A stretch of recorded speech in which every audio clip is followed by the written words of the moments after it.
اللهم صل على محمد وعلى آل محمد كما صليت على إبراهيم وعلى آل إبراهيم إنك حميد مجيد اللهم بارك على محمد وعلى آل محمد كما باركت على إبراهيم وعلى آل إبراهيم إنك حميد مجيد.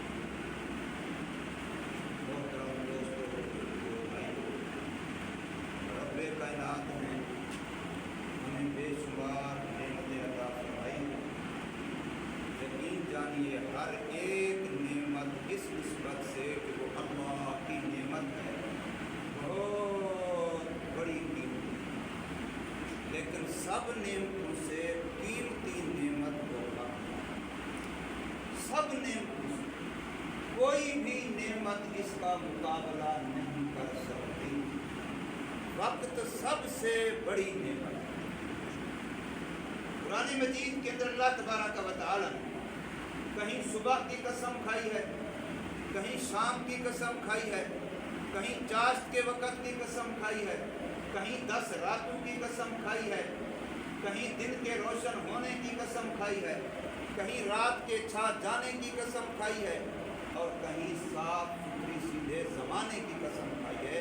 یہ ساری قسمیں جو اللہ تبارک و تعالیٰ اٹھا رہے ہیں، اللہ کو کیا ضرورت پڑی ہے قسم؟ یہ مجھے اور آپ کو بتانے کے لیے کہ صبح کا ایک ایک لحظہ کتنا قیمتی ہے، شام کا ایک ایک لحظہ کتنا قیمتی ہے، دن کا ایک ایک لحظہ کتنا قیمتی ہے، رات کا ایک ایک لحظہ کتنا قیمتی ہے.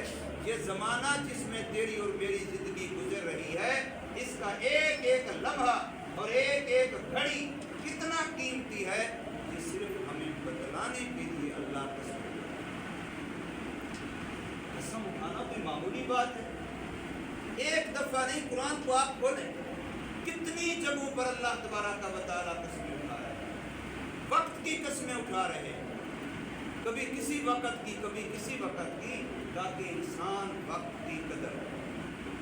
دیکھیں، انسان کوئی بھی گناہ کرے، کوئی بھی نیکی کرے، کوئی بھی اچھائی کرے، کوئی بھی برائی کرے، کوئی کام بغیر وقت کے نہیں. ہر کام کے لیے وقت چاہیے، ہر کام کے لیے وقت چاہیے. بغیر وقت کے کوئی کام نہ ہوا، نہ ہوگا، نہ ہوتا. وقت اتنی بڑی قیمتی دولت ہے. اور اگر آپ غور کریں، تھوڑا سا اپنی زندگی کو جانچیں، تو ہم ہر نعمت کی قدر کرتے ہیں، وقت والی نعمت کی قدر کرتے ہیں. پانی کا ایک گلاس کوئی بندہ ایسے بھرے ایسے پھینک دے، ہر بندہ کہے گا غلط کیا، اللہ کی نعمت کی طاقت. باقی کی، اس میں کوئی شک نہیں، باقی اس نے غلط کیا. پانی کا ایک ایک گھونٹ اللہ کی بڑی نعمت ہے، اس کی قدر کرنا ضروری ہے. لیکن اگر ہم 10 منٹ ضائع کر دیتے، 15 منٹ ضائع کر دیتے، 1 گھنٹہ ضائع کر دیتے، حتیٰ کہ کئی گھنٹے فضولیات میں ضائع کر دیتے، کوئی بندہ پانی کے گلاس کے ضائع کرنے اتنا بھی احساس نہیں کرتا. حالانکہ وقت اتنا بڑی قیمتی دولت ہے.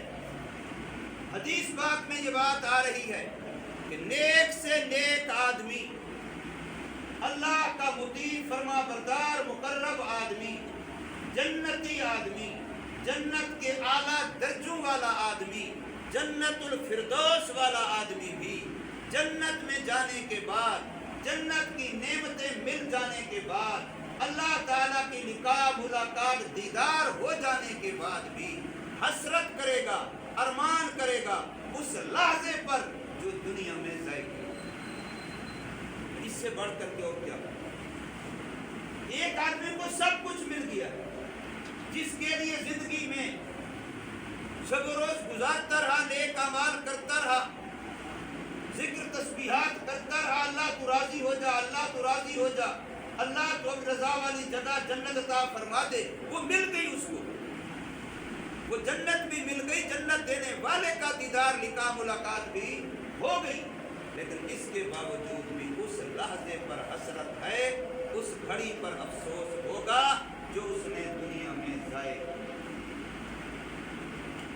وقت سب سے بڑی قیمتی دولت ہے۔ حدیث پاک میں آتا ہے کہ ایک بندہ بالغ ہونے سے لے کے موت سے چند منٹ پہلے تک گناہوں میں بغاوت میں، نافرمانی میں، غلطیوں میں، قصوروں میں، کوتاہیوں میں زندگی گزارتا ہے۔ موت تو آنی ہے۔ اب جب موت کا ذائقہ چکھنے لگا، موت قریب آ گئی، اب فوراً احساس ہوا اور اس ایک لمحے اور لحظے میں توبہ کر لیتا ہے، اللہ تعالیٰ سے صلح کر لیتا ہے۔ وہ چاہے جتنے سالوں کی زندگی تھی، جیسی گناہ گار زندگی تھی، ایک لمحے سے وہ ساری کی ساری بات صاف ہے۔ التائب من الذنب کمن لا ذنب لہ، وہ ایسا ہو جاتا ہے گویا اس نے کبھی کوئی گناہ کیا ہی نہیں تھا۔ ریکارڈ بھی کسی گناہ کا باقی نہیں رہتا۔ جو زمین پر گناہ کیا، کسی جگہ پر گناہ کیا، کسی وقت میں گناہ کیا، کسی درخت و پتھر کے قریب گناہ کیا، اپنے اعضاء کو گواہ بنایا، کرامن کاتبین نے نامہ اعمال میں لکھا، وہ سارا کچھ مٹا دیا جائے گا اس ایک لحظے کی توبہ کی وجہ سے۔ سب ختم صاف۔ اب یہ ایسا پاک صاف ہو کے جنت میں جا رہا ہے۔ من کان آخر کلامہ لا الہ الا اللہ دخل الجنہ، جس نے آخر میں زندگی کے آخری لمحات میں توبہ کی نیت سے لا الہ الا اللہ پڑھ لیا، تجدید ایمان کر لیا اور پچھلی گناہ کی زندگی پر ندامت کر لی، تو اب فرمایا ادھر روح نکلا ادھر جنت کا، ادھر روح نکلا ادھر قبر جنت کا باغ بن گئی، ادھر روح نکلا ادھر فرشتے جنت کی خوشبوئیں اور جنت کے رومال لے کے آ گئے۔ ادھر فرشتہ ایک نہیں، روح نکالنے والے فرشتے کے ساتھ ہزاروں فرشتے اس کے روح کے استقبال کے لیے آ گئے۔ پھر صرف یہاں استقبال نہیں، اس کے روح کو جب تک اپنے اصل ٹھکانے تک لے جایا جائے گا، ہر آسمان پر فرشتے اس کے روح کا استقبال کریں گے۔ یہ توبہ کر کے آ رہا ہے، یہ اپنے گناہوں پر نادم ہو گیا ہے، اب گناہوں پر جو توبہ کرے گا اس میں کتنا وقت لگے گا۔ موسیٰ علیہ السلام وبائے قوم کے، گرمی کی شدت، بارشوں کی کمی، پانی کی کمی، قحط سالی، جنگل بیابان میں باہر نکل کے بیٹھے ہیں، دعائیں مانگ رہے ہیں۔ وقت کا نبی، جلیل القدر نبی، بڑا عظیم الشان نبی موسیٰ علیہ السلام ساتھ ہے اور اللہ سے دعائیں کر رہا ہے، یا اللہ بارش عطا فرما، یا اللہ بارش عطا فرما۔ اللہ کی طرف سے وحی آئی، موسیٰ اس مجمع میں ایک ایسا بندہ ہے جو میرا باغی اور نافرمان ہے، جب تک وہ مجمع میں ہے میں تمہاری دعا قبول نہیں کرتا۔ تم سارے بھلے دعائیں کر رہے ہو، لیکن ایک ایسا ہے جس کی نحوست سے تمہاری دعا قبول نہیں ہوتی۔ موسیٰ علیہ السلام نے اعلان کر دیا، جو ایسا